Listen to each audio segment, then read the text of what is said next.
ಅನಿಲ್ ಹಿರೇಕರ್. ಅವರು ಸಾಯಿಬಾಬಾ ಅವರ ಭಕ್ತರು.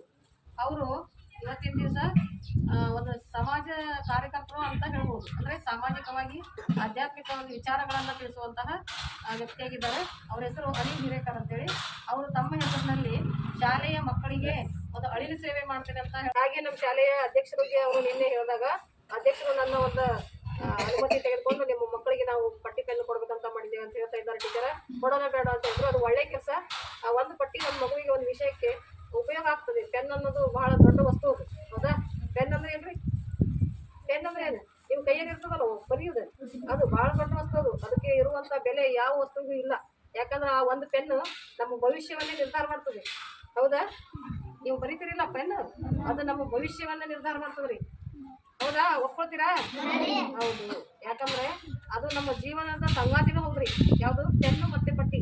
ಅವನು ಬಿಟ್ಟು ನಾವು ಇರಬಾರ್ದು, ನಮ್ಮನ್ನು ಬಿಟ್ಟು ಅದು ಇರಬಾರ್ದು. ಹಾಗೆ ನಾವೇನು ಮಾಡಬೇಕು, ಅವಕ್ಕೆ ನಾವು ಎಷ್ಟು ಕಿಮ್ಮತ್ ಕೊಡ್ತೇವಲ್ಲ ಅಷ್ಟು ಅವು ನಮ್ಗೆ ಉಪಯೋಗ ಬರ್ತದೆ. ಈಗ ಭಾಳಷ್ಟು ಮಕ್ಕಳು ಏನು ಮಾಡ್ತೀರಿ ನೀವು?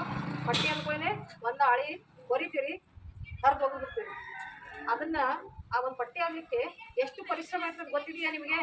ಒಂದು ಕಾರ್ಖಾನೆಯಲ್ಲಿ ಆ ಪುಸ್ತಕ ಪಟ್ಟಿ ಪೆನ್ನ ರೆಡಿ ಆಗ್ಬೇಕಂತಂದ್ರೆ ಅಲ್ಲಿ ಎಷ್ಟೋ ಜನ ಕಾರ್ಮಿಕರು ಏನ್ ಮಾಡ್ತಾ ಇದ್ದಾರೆ, ತನ್ನ ಬೆವರನ್ನ ಸುರಿಸಿ ಏನ್ ಮಾಡ್ತಾರೆ, ಅವುಗಳನ್ನ ತಯಾರಿ ಮಾಡ್ತಾರೆ. ಯಾರ ಸಲುವಾಗಿ? ನಿಮ್ ಸಲುವಾಗಿ, ನಮ್ಮ ಸಲುವಾಗಿ ಅಲ್ಲ. ಅವಕ್ಕೆ ಎಷ್ಟು ಮರ್ಯಾದೆ ಕೊಡಬೇಕು, ಕೊಡ್ಲೇಬೇಕು ನಾವು ಅಲ್ವಾ? ಇಲ್ಲಾಂದ್ರೆ ಅವು ನಮ್ಮಿಂದ ದೂರ ಆಗ್ತಾವೆ. ಮತ್ತೆ ಒಂದು ಹಾಳಿ ಅಂದ್ರೆ ಅದಕ್ಕೆ ಎಷ್ಟು